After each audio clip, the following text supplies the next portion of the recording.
ഭഗവാൻ പരമശിവൻ പാർവതി ദേവിക്ക് അരുളി ചെയ്തു കൊടുത്തതാണ് കല എന്ന് പറയുന്നത്, മർമ്മശാസ്ത്രം. ശിവൻ എന്ന് പറയുന്നത് പ്രാണനാണ്, ശിവനില്ലാത്തതാണ് ശവം എന്ന് പറയുന്നത്. അപ്പം ശരീരത്തിൽ പ്രാണൻ, ശിവനാകുന്ന പ്രാണൻ തങ്ങി നിൽക്കുന്ന ഇടങ്ങളെയാണ് മർമ്മം എന്ന് പറയുന്നത്. കഴിഞ്ഞ കാലഘട്ടങ്ങളിലൊക്കെ ഒരു ആശാന്റെ കീഴിൽ 10-15 കൊല്ലം പഠിച്ചതിന് ശേഷം ആശാന് ഉത്തമനാണെന്ന് തോന്നുന്ന അല്ലെങ്കിൽ മനസ്സിൽ പക്വതയുള്ള ഒരു വ്യക്തിക്ക് മാത്രം രഹസ്യമായി ചൊല്ലിക്കൊടുക്കുന്നതാണ് മർമ്മം. സമുച്ചയത്തിൽ നിന്ന് നേടിയ ഈ അറിവ് എൻ്റെ സ്വാർത്ഥ ലാഭത്തിന് അല്ല ഞാൻ ഉപയോഗിക്കുന്നത്. എൻ്റെ തലമുറയെ സംരക്ഷിക്കാൻ, എൻ്റെ കുടുംബത്തിനെ സംരക്ഷിക്കാൻ, എൻ്റെ സമൂഹത്തിനെ സംരക്ഷിക്കാനുള്ള മാർഗം മാത്രമായിട്ടാണ്.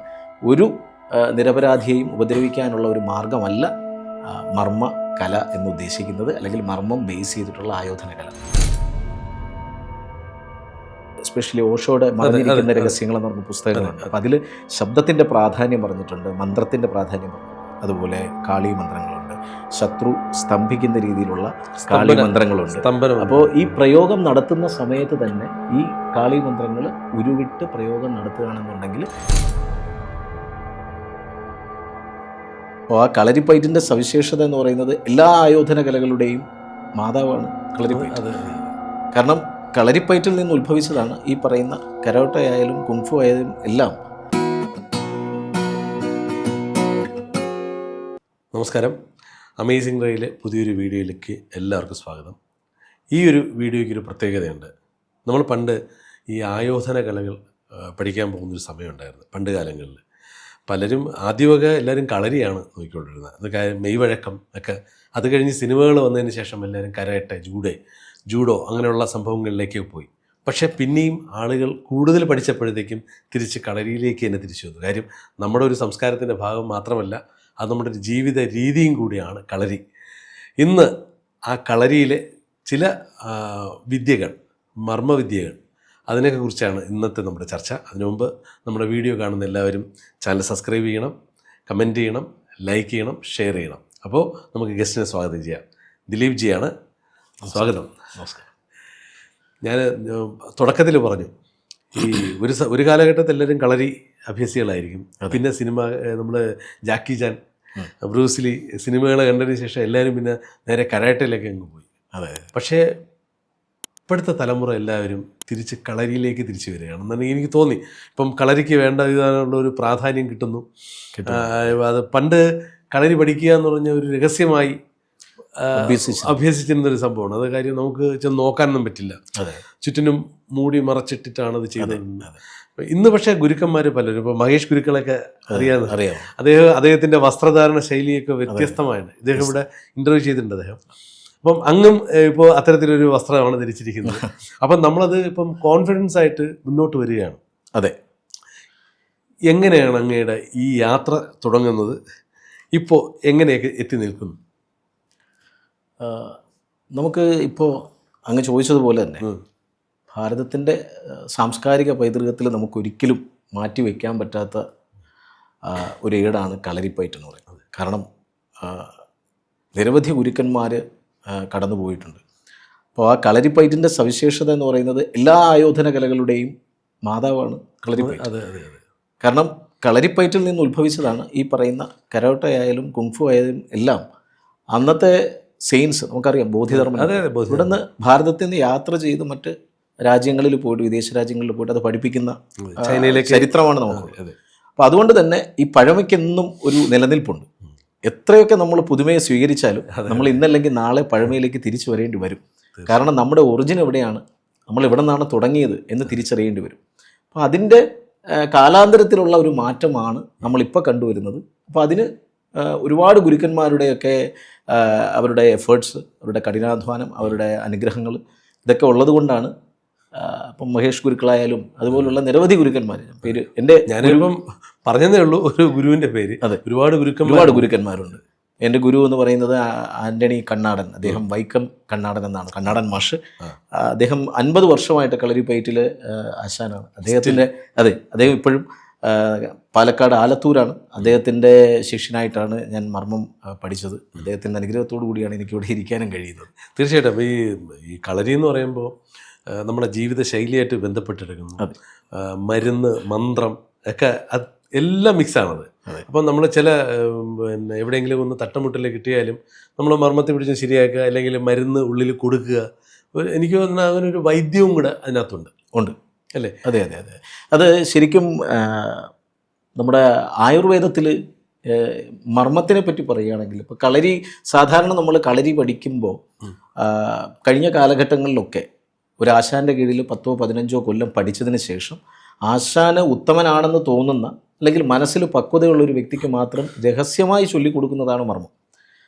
പക്ഷേ ഈ കാലഘട്ടത്തിൽ അങ്ങനെ ആ കാലഘട്ടം കഴിഞ്ഞു വന്നു. ഇപ്പോൾ ഒരു പുതിയ കാലഘട്ടത്തിൽ വന്നപ്പോൾ പല ആശാന്മാരും നാട് നീങ്ങി. അതിനുശേഷം ആ രഹസ്യം പതിയെ മണ്ണിലേക്ക് ചേർന്ന് പോകുന്ന ഒരു അവസ്ഥ ഉണ്ടായപ്പോൾ എൻ്റെ ഗുരുവായിട്ടുള്ള കണ്ണാടൻ മാഷ് പോലുള്ള നിരവധി ഗുരുക്കന്മാർ അത് അങ്ങനൊരു റെസ്ട്രിക്ഷൻ വെക്കാതെ അവർക്ക് മാനസികമായിട്ട് പക്വതയുള്ളവരെ എല്ലാവരെയും വിളിച്ചു കൂട്ടി മർമ്മത്തിൻ്റെ തന്നെ സ്പെഷ്യലൈസ്ഡ് ക്ലാസ്സുകൾ, ഒരു മിനിമം ലെവൽ ഓഫ് ആയോധന കലയിൽ പരിചയമുണ്ടെങ്കിൽ അതിൽ നിന്നും മർമ്മത്തിലേക്ക്, മർമ്മപ്രയോഗത്തിലൂടെ എതിരാളി എങ്ങനെ നിഷ്പ്രഭമാക്കാം എന്നുള്ളത് പറഞ്ഞു കൊടുക്കാൻ തയ്യാറായി. അപ്പോൾ അതിൻ്റെ ഭാഗമായിട്ടാണ് എനിക്ക് പഠിക്കാൻ കഴിഞ്ഞതും.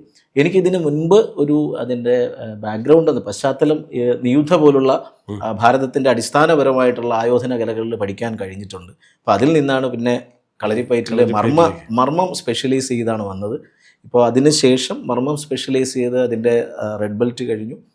പിന്നെ ഈശ്വരൻ്റെ അനുഗ്രഹം കൊണ്ട് ഓണററി ഡോക്ടറേറ്റ് ലഭ്യമായിട്ടുണ്ട് വിദേശ യൂണിവേഴ്സിറ്റിയിൽ നിന്ന്.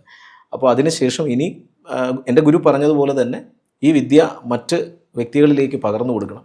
ഈ മർമ്മവിദ്യ കൊണ്ട് ഉദ്ദേശിക്കുന്നത് നമുക്കൊരു ഞാൻ ഇതിൻ്റെ ഇടയ്ക്ക് ഒരു ചോദ്യം ചോദിക്കണമെന്നുണ്ടായിരുന്നു.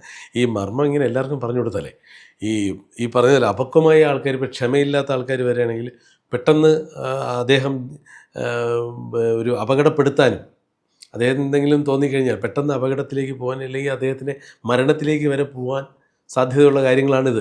അതുകൊണ്ടാണ് ഗുരുക്കന്മാർ അന്നത് പൊതിഞ്ഞു മൂടി വെച്ചത്. അതെ അതെ അതെ. അതിപ്പം ഇപ്പോഴത്തെ കാലഘട്ടത്തിൽ നമുക്ക് കാലഘട്ടം ഭയങ്കര ചേഞ്ചാണ്. അതെ, ഇപ്പം പഴയ ആളുകളെ പോലെ അല്ല. എല്ലാവരും എന്താ പറയുക, ഒരു ഫാസ്റ്റായിട്ട് ലൈഫ് മാത്രമല്ല, ഒരു ചിന്തിക്കുന്നത് പോലും മറ്റൊരു തരത്തിൽ സെൽഫിഷാണ്. അപ്പം സ്വാർത്ഥമതികളായ സ്ഥലത്താണ് നമ്മൾ ഇന്ന് ഈ മർമ്മം ഇറങ്ങിയിരിക്കുന്നത്. അപ്പം അവരെ ആ ഒരു തലത്തിലേക്ക് കൊണ്ടുപോവുകയാണോ നിങ്ങളുടെ കീഴിൽ വരുന്ന ശിഷ്യഗണങ്ങളെ, അല്ലെങ്കിൽ നിങ്ങളുടെ പഠിക്കാൻ വരുന്ന ശിഷ്യന്മാരെ ആ ഒരു തലത്തിലേക്ക് കൊണ്ടെത്തിച്ചിട്ടാണോ ഇത് പഠിപ്പിക്കുന്നത്? അതെ അതെ. ഇതിനൊരു കണ്ടീഷനിങ് പ്രോസസ്സ് ഉണ്ട്. ഇപ്പം സ്വാഭാവികമായിട്ട് ആയോധന കലകൾ പഠിച്ചു വരുന്ന ഒരു വ്യക്തിയാണെന്നുണ്ടെങ്കിൽ അദ്ദേഹത്തിന് വളരെ പെട്ടെന്ന് തന്നെ മർമ്മവിദ്യ സ്വായത്തമാക്കാൻ പറ്റും. കാരണം അദ്ദേഹം ഒരു കണ്ടീഷനിങ് പ്രോസസ്സിൻ്റെ ഭാഗമായിട്ടുള്ള വരുന്ന ആളാണ്. എന്നാൽ ഇതൊന്നും ഒരു കണ്ടീഷനിങ് ഇല്ലാത്തൊരു വ്യക്തിയെയും നമുക്ക് കണ്ടീഷൻ ചെയ്യാൻ പറ്റും. അതിനാണ് നമുക്ക് സപ്പോർട്ടിംഗ് ആയിട്ട് നമ്മുടെ തന്നെ അടിസ്ഥാന കലയായിട്ടുള്ള യോഗ നമ്മൾ കൊടുക്കുന്നുണ്ട്, മെഡിറ്റേഷൻ. ഇതിലൂടെയൊക്കെ ആളിനെ ഒന്ന് നമ്മൾ പരുവപ്പെടുത്തിയെടുക്കും. സോ ആ പരുവപ്പെടുത്തലിൻ്റെ ഭാഗമായിട്ടാണ് പിന്നെ അദ്ദേഹം സ്വയം മനസ്സിന് പക്വതയുള്ള ഒരു വ്യക്തിയായിട്ട് മാറുമ്പോൾ ഇതെവിടെ എന്തിനുപയോഗിക്കണം എന്നുള്ള ചിന്ത വരുന്നത്. അത് നമ്മൾ തുടങ്ങുന്നതിന് മുമ്പ് കളരി സത്യം ചെയ്തതിന് ശേഷം മാത്രമേ മർമ്മവിദ്യ പറഞ്ഞു കൊടുക്കൂ. അതായത് ഞാൻ ഈ വിദ്യ ഉപയോഗിക്കുന്നത് എൻ്റെ ഗുരുക്കന്മാരിൽ നിന്നും പൂർവിക പരമ്പരയിൽ നിന്നും ബഹുമാന്യനായിട്ടുള്ള അഗസ്ത്യ മുനിയിൽ നിന്നും അദ്ദേഹത്തിൻ്റെ ശിഷ്യൻ ഭോഗർ മുനിയിൽ നിന്നുമൊക്കെ ലഭ്യമായിട്ടുള്ള ആ ഗ്രന്ഥ സമുച്ചയത്തിൽ നിന്ന് നേടിയ ഈ അറിവ് എൻ്റെ സ്വാർത്ഥ ലാഭത്തിന് അല്ല ഞാൻ ഉപയോഗിക്കുന്നത്. എൻ്റെ തലമുറയെ സംരക്ഷിക്കാൻ, എൻ്റെ കുടുംബത്തിനെ സംരക്ഷിക്കാൻ, എൻ്റെ സമൂഹത്തിനെ സംരക്ഷിക്കാനുള്ള മാർഗം മാത്രമായിട്ടാണ്. ഒരു നിരപരാധിയെയും ഉപദ്രവിക്കാനുള്ള ഒരു മാർഗമല്ല മർമ്മ കല എന്നുദ്ദേശിക്കുന്നത്, അല്ലെങ്കിൽ മർമ്മം ബേസ് ചെയ്തിട്ടുള്ള ആയോധന കല. നമ്മളെ രക്ഷിക്കുവാൻ, നമ്മുടെ ജീവനെ സംരക്ഷിക്കുവാനുള്ള അടിസ്ഥാനപരമായിട്ടുള്ള സ്വാതന്ത്ര്യം ആർട്ടിക്കിൾ 21 നമുക്ക് തരുന്നുണ്ട്. അതുകൊണ്ട് മാത്രം, അതിനുവേണ്ടി മാത്രമാണ്. പിന്നെ ഈ മാറിയ കാലഘട്ടത്തിൽ നമ്മൾ വിചാരിക്കുന്ന പോലെയല്ല, നമ്മുടെ മുന്നിൽ വരുന്ന മിത്രങ്ങൾ പോലും ശത്രുക്കളായിട്ട് വരാം. അപ്പോൾ നമുക്ക് ചതി ഉണ്ടാവാം.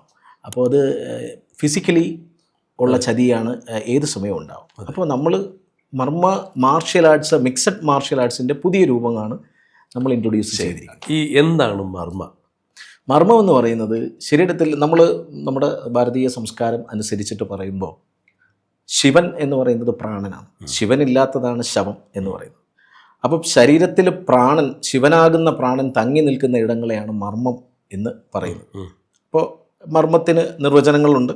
ഇപ്പം വിഷമം സ്പന്ദനം യത്രേ പീഡിതേ രുക്ഷ മർമ്മതാൽ എന്നാണ് വാഗ്ഭടൻ്റെ അഭിപ്രായത്തിൽ മർമ്മത്തിനെ പറ്റി പറയുന്നത്. അതായത് ഒന്നിടവിട്ട് കാണപ്പെടുന്നതും അതുപോലെ തന്നെ സ്പന്ദനം കൊണ്ട് അനുഭവിച്ചറിയാൻ പറ്റുന്നതും അതുപോലെ തന്നെ ഒരു സ്പർശനം ഉണ്ടാകുമ്പോൾ വേദന ഉളവാക്കുന്നതുമായിട്ടുള്ള ചില സ്ഥലങ്ങൾ നമ്മുടെ ശരീരത്തിനുള്ളിലുണ്ട്. അപ്പം അത്തരം സ്ഥലങ്ങളെ മർമ്മം എന്ന് വാഗ്ഭടാനന്ദൻ പറയുന്നുണ്ട്. ഈ രീതിയിൽ മർമ്മത്തിനെ കേവലം ഒരു വ്യാഖ്യാനത്തിൽ ഉൾപ്പെടുത്താൻ പറ്റില്ല. പക്ഷേ നമ്മുടെ സാമാന്യ അർത്ഥത്തിൽ മനസ്സിലാവുകയാണെന്നുണ്ടെങ്കിൽ മർമ്മം 2 രീതിയിലുള്ള മർമ്മങ്ങളാണ് ശരീരത്തിലുള്ളത്. ഒന്ന് പടുമർമ്മം എന്ന് പറയും. പടുമർമ്മം 12 മർമ്മങ്ങളാണുള്ളത്. അസ്ഥികളുമായിട്ട് ബന്ധപ്പെട്ട മർമ്മങ്ങളാണ് പടുമർമ്മങ്ങൾ.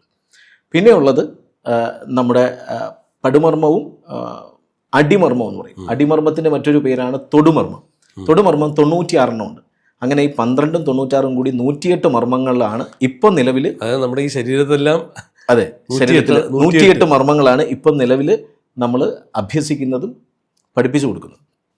ശരിക്കും 72,000 കോശങ്ങളിലായിട്ട് നാഡീഞരമ്പുകളിലായിട്ട് നമുക്ക് 3000-ലധികം മർമ്മങ്ങൾ ഉണ്ടായിരുന്നു.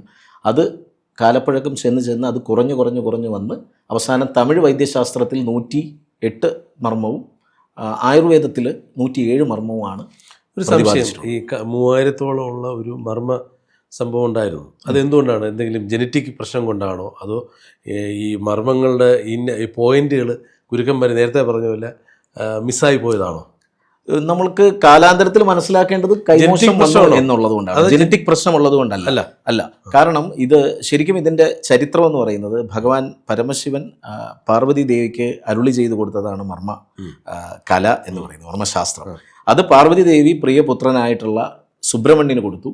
Subramanian southern state of Tamil Nadu ആണ് വന്നത്. അദ്ദേഹം പളനിയിൽ ഇരിക്കുന്ന സമയത്താണ് അദ്ദേഹത്തിനെ പ്രീതിപ്പെടുത്താൻ അഗസ്ത്യമുനി തപസ് ചെയ്യുകയും ഈ മർമ്മവിദ്യ സ്വായത്തമാവുകയും ചെയ്തു. അഗസ്ത്യമുനി വഴി അദ്ദേഹത്തിന്റെ ശിഷ്യൻ ഭോഗർ മുനി അദ്ദേഹത്തിന്റെ ഭോഗർ പാടലി എന്ന് പറയുന്ന പുസ്തകത്തിൽ നിന്നാണ് മർമ്മ കലയുടെ പ്രചരണം ആരംഭിക്കുന്നത്. അത് പിന്നെ തമിഴ്നാട്ടിൽ പിന്നൂൽ, മുന്നൂൽ, പിന്നെ മർമ്മ പീരങ്കിത്തുറിൽ, മർമ്മ പീരങ്കി, മർമ്മ കണ്ണാടി എന്നുള്ള പേരിൽ വിവിധ തരം ഗ്രന്ഥ സമുച്ചയങ്ങളിലൂടെ വളർന്നു വന്നതാണ് ഈ കാണുന്നത്. അപ്പോൾ കാലാന്തരത്തിൽ ബഹുമാനപ്പെട്ട നമ്മുടെ നിരവധി ഗുരുക്കന്മാർ കുറേ അപ്ഡേഷൻസ് ചെയ്തിട്ടുണ്ട്. പിന്നെ കാലാന്തരത്തിൽ നഷ്ടപ്പെട്ടു പോയിട്ടുള്ള കാര്യങ്ങളും അതിലുണ്ട്. അപ്പം നിലവിൽ മർമ്മത്തിൽ എൻ്റെ ഗുരുവാണെന്നുണ്ടെങ്കിൽ 382ഓളം നാഡി സന്ധികളിൽ വരുന്ന മർമ്മങ്ങൾ ഉൾപ്പെടെ അദ്ദേഹത്തിൻ്റെ പുസ്തകത്തിൽ പ്രതിപാദിച്ചിട്ടുണ്ട്. അതുപോലെ 108 അടിസ്ഥാന മർമ്മങ്ങളാണ് നമ്മൾ ഒരു വ്യക്തിക്ക് പറഞ്ഞു കൊടുക്കാനായിട്ട്, അതായത് നമ്മളൊരു ട്രെയിനിങ് സെഷനിൽ നമ്മൾ കൊടുക്കുന്നത്. അതുകൊണ്ട് ഉദ്ദേശിക്കുന്നത് മർമ്മത്തിൽ 2 രീതിയിലുള്ള പ്രയോഗങ്ങളുണ്ട്. ഒന്ന്, ഒരു വ്യക്തിയെ മർമ്മത്തിലുള്ള സോഫ്റ്റ് ഫെദർ ടച്ച്, ഒരു തൂവൽ സ്പർശനം കൊണ്ട് അദ്ദേഹത്തിന് കൃത്യമായിട്ട് ആശ്വാസം നൽകാൻ മർമ്മത്തിന് കഴിയും. അതാണ് മർമ്മ ചികിത്സ. പക്ഷേ മർമ്മ പ്രയോഗം എന്ന് പറയുന്നത് വേറെയാണ്, നമ്മുടെ സെൽഫ് ഡിഫെൻസിന് വേണ്ടിയിട്ടാണ്. നമ്മൾ താന്ത്രിക് മർമ്മ വിദ്യാപീഠിൽ എൻ്റെ ഗുരു എനിക്ക് പറഞ്ഞു തന്നതും പ്രയോഗങ്ങളാണ്. സോ ആ പ്രയോഗങ്ങളിൽ നമ്മൾ മിക്സഡ് മാർഷ്യൽ ആർട്സിൻ്റെ ഇപ്പോൾ നമുക്ക് കാണാൻ പറ്റും. മിക്സഡ് മാർഷ്യൽ ആർട്സ് ആണ് സമൂഹത്തിൽ കൂടുതൽ. കരാട്ടെ, കളരി, കുംഫുവിൻ്റെ മിക്സഡ് ആയിട്ടുള്ള സ്വയം പ്രതിരോധ സംവിധാനം. അവിടെ നമ്മളൊരു അഡീഷൻ ചെയ്തിട്ടുണ്ട്. ഈ മിക്സഡ് മാർഷ്യൽ ആർട്സിൻ്റെ കൂടെ മർമ്മ പ്രയോഗങ്ങളാണ്. നമ്മുടെ അറ്റാക്സ് മുഴുവൻ മർമ്മത്തിലേക്ക് മാത്രമായിരിക്കും. ഇപ്പോൾ പറഞ്ഞുകൊണ്ട് എനിക്കൊരു ക്യൂരിയോസിറ്റി, ഈ തന്ത്രവുമായിട്ട് എങ്ങനെ ഈ മർമ്മം? ആ ഒരു പേരിടുന്നതിൻ്റെ കാരണം തന്നെ അതൊരു റിസർച്ച് ഫോക്കസ്ഡ് ആയിട്ടുള്ള ഒരു മേഖലയാണ്. കാരണം അതിലിപ്പോഴും റിസർച്ച് നടന്നുകൊണ്ടിരിക്കുന്നു. പ്രിയ ഗുരുക്കന്മാരൊക്കെ പറഞ്ഞതുപോലെ തന്നെ നമുക്കറിയാം, നമ്മുടെ ഇതിഹാസങ്ങളിലൊക്കെ ശ്രദ്ധിച്ചാൽ മനസ്സിലാവും.